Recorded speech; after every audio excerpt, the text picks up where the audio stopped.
สบายดีเนาะวันนี้จะมาสอนวิธีการติดตั้งโปรแกรม ArcGIS 10.2.2 เนาะซึ่งว่าโปรแกรมนี้เราก็ก๊อปไว้ให้ที่อยู่ในโฟลเดอร์ GIS Training นี่เนาะที่มันจะรวมมีบทเรียนมีโปรแกรมมีอย่างทางในนี่หมดเนาะให้ติดตามเบิ่งเนาะขั้นตอนวิธีการติดตั้งโปรแกรมเนาะก่อนอื่นหมดให้เราคลิกเข้าไปที่โฟลเดอร์ GIS Training นี้เนาะแล้วเข้าไปที่โฟลเดอร์โปรแกรมนี่เนาะเราดับเบิลคลิกเข้าไปแล้วอยู่ข้างในนี่มันจะมีหลายๆโปรแกรมเนาะให้เราคลิกเข้าไปที่โปรแกรม ArcGIS Desktop เนาะตรงนี้เนาะหลังจากนั้นแม่นให้เรากดเข้าไปที่ ArcGIS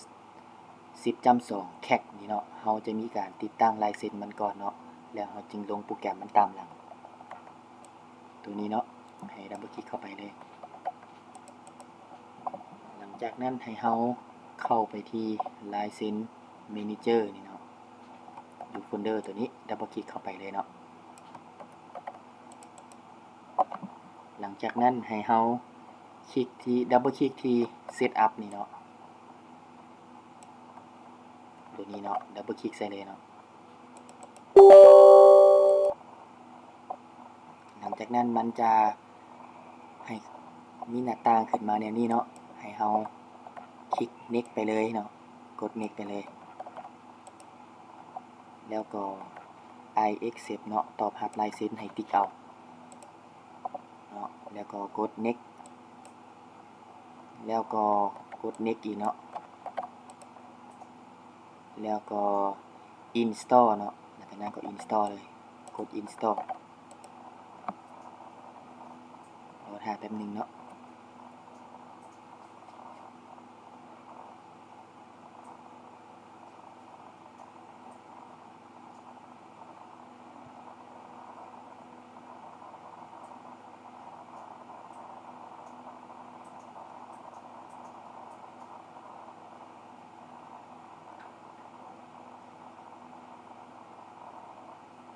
ก็ถือว่าสำเร็จเนาะ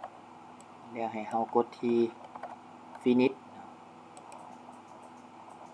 แล้วหลังจากนั้นมันจะมีรูปร่างหน้าตาในนี้ขึ้นมาเนาะให้เรา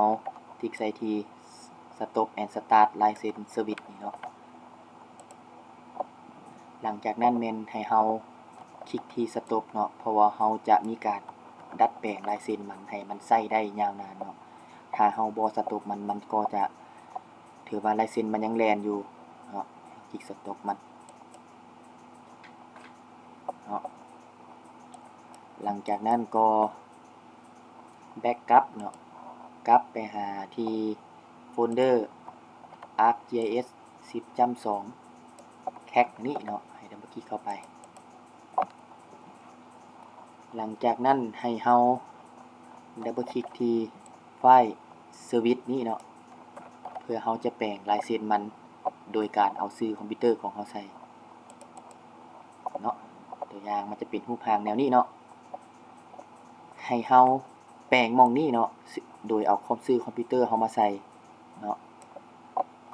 คือตัวอย่างชื่อคอมพิวเตอร์ของข้าพเจ้าเนาะให้คลิกออกเนาะ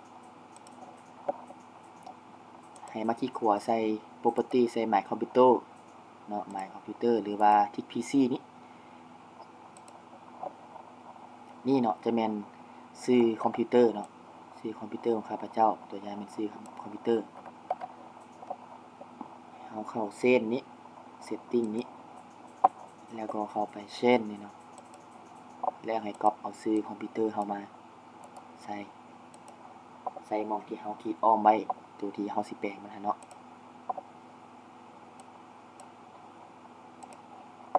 อยู่หม้องนี้เนาะให้เราลบชื่อตัวเก่าออกเนาะตัวนี้จะเป็นชื่อคอมพิวเตอร์ของข้าพเจ้าแล้วเนาะตัวนี้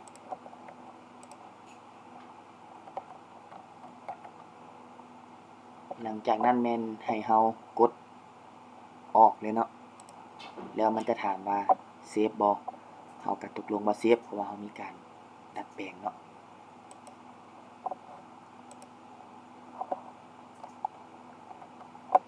หลังจากนั้นก็ให้เฮาก๊อปเอาไฟล์2อันนี้เนาะโดยไปตามขั้นตอนดังนี้เนาะให้เฮาคลิกขวา Copy ก่อนแล้วก็เข้าไปที่ My Computer หรือว่าที่ PC หั่นแหละเนาะแล้วเข้าไปที่ช่อง C แล้วเข้าไปที่โปรแกรมไฟล์ x86 อยู่ใน Windows ของข้าพเจ้ามันจะมี2โปรแกรมไฟล์เนาะเพราะว่า Windows ข้าพเจ้ามันจะเป็น Windows 64 บิตมันจะมี2อันเนาะถ้าผู้ใดเป็น Windows 32 บิตมันจะมีแต่โปรแกรมไฟล์อันเดียวเนาะถ้ามี64 บิตมันจะมี2อันหลังจากนั้นเข้าไปที่โปรแกรมไฟล์ 86 นี้เนาะแล้วเข้าไปที่โฟลเดอร์ ArcGIS นี้แล้วคลิกเข้าไปที่ License แล้วเข้าไปที่โฟลเดอร์ bin นี้เนาะ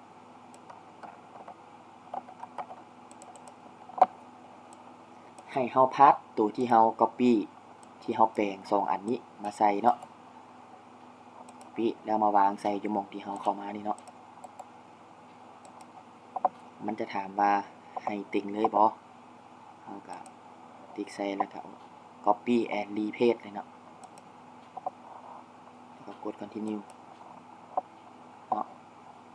เป็นหยังเฮาต้องจึง start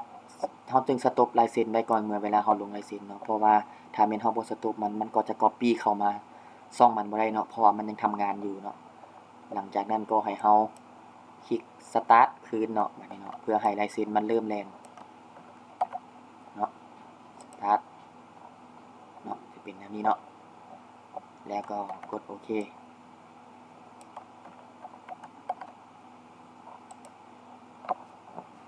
จากนั้นให้คลิกออกเลยเนาะแล้วก็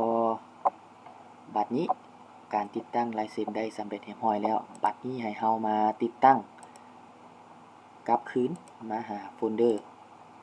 มาหาโปรแกรม ArcGIS Desktop คือเก่าเนาะแล้วให้เฮาเข้าไปที่โฟลเดอร์ Desktop ตัวนี้เนาะบัดนี้เนาะไป Desktop หลังจากนั้นให้เข้าไปคลิกที่ดับเบิลคลิกที่ Setup เลยเนาะแล้วก็กด Yes เนาะให้เฮาคลิก Next ไปเลยเนาะ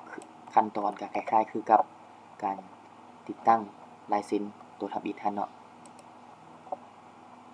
ให้เฮาต่อรับเอาลายเซ็นเนาะขั้นตอนคล้ายๆกันเนาะแล้วก็คลิก Next ไปให้เฮาเลือกเอาที่ Complete เนาะการเลือกเอาที่ Complete นี่แม่นความหมายว่าแม่นจะเลือกเอาเบิดทุกแอปพลิเคชันของ ArcGIS 10.2 นี้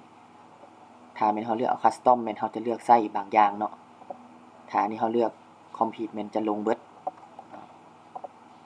ตัวที่ดีที่สุดก็แม่นให้เลือกเอา Complete นั่นแหละเนาะเพื่อมันจะติดตั้งอย่างสมบูรณ์ลงเบิดทุกแอปพลิเคชันใน GIS เนาะแล้วก็ให้คลิก Next ไปแล้วก็คลิก Next ไปเนาะมาขั้นตอนนี้ก็คลิก Next ไปแล้วให้เฮาติ๊กปุ่มนี้ออกเนาะคลิกออกเนาะมันจะถามว่าต้องการให้ความช่วยเหลือบ่ที่จะนำใส่โปรแกรมเนาะเฮาก็บ่เอาเนาะบ่ช่วยเหลือเพราะว่าลายเซ็นเฮามันเป็นลายเซ็นปลอมเนาะเฮาแค่เอาลายเซ็นมาใส่แล้วกด install เนาะคลิก install รอท่าแป๊บหนึ่งเนาะการติดตั้งArcGIS Desktop นี้อาจจะโดนก่อติดตั้งลายเซ็นเนาะอาจจะใช้เวลาอยู่ประมาณ 10-15 นาทีถ้าแม่นคอมผู้ใดไวก็10 นาทีเนาะคอมผู้ใดช้าก็ประมาณครึ่งชั่วโมงพุ่นแหละเนาะแล้วแต่สเปคคอม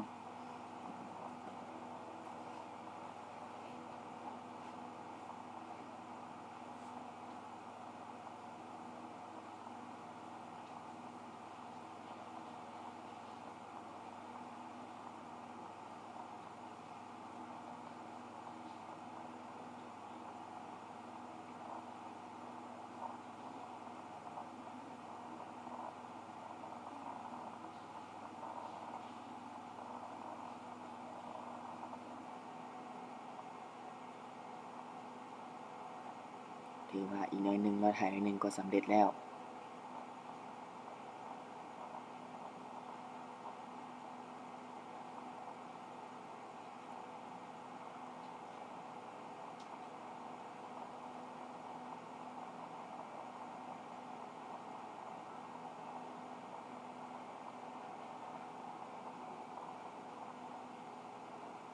เนาะก็ถือว่าสำเร็จเนาะหลังจากนั้นให้เฮากดที่ finish เลยเนาะ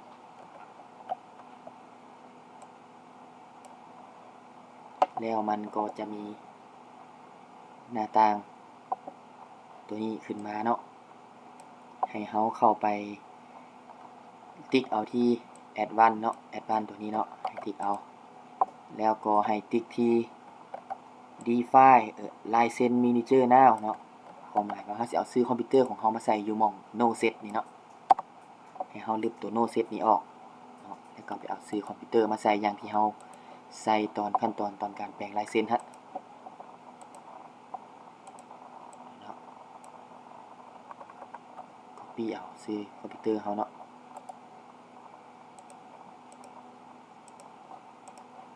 ให้มาพาสอยู่หม่องนี้เนาะแล้วหลังจากนั้นก็กดโอเคเนาะก็ถือว่าเป็นการสำเร็จเนาะการติดตั้งโปรแกรม ArcGIS Desktop 10.2 เนาะทั้งลายเซ็นทั้งโปรแกรมเนาะให้เฮามากวดเบิ่งอยู่ที่ตัวนี้เนาะว่าลายเซ็นมันสิฮอดปีใดเนาะตัวนี้จะแม่นมือเบิดลายเซ็นมันเนาะปี 2048 เนาะถือว่าครบฟังก์ชันต่างๆเนาะแล้วให้กดโอเคเนาะก็ถือว่าสำเร็จการติดตั้งโปรแกรม ArcGIS 10.2 เนาะนี่ก็การติดตั้งโปรแกรม ArcGIS 10.2 ก็ถือว่าสำเร็จแล้วเนาะก็ขอขอบใจเนาะขอบใจที่ติดตามสำหรับมีปัญหาใดๆที่ยังบ่เข้าใจในการติดตั้งโปรแกรมนี้เนาะให้โทรหาและติดต่อได้ที่เนาะที่เบอร์ 96329288 เนาะขอขอบใจ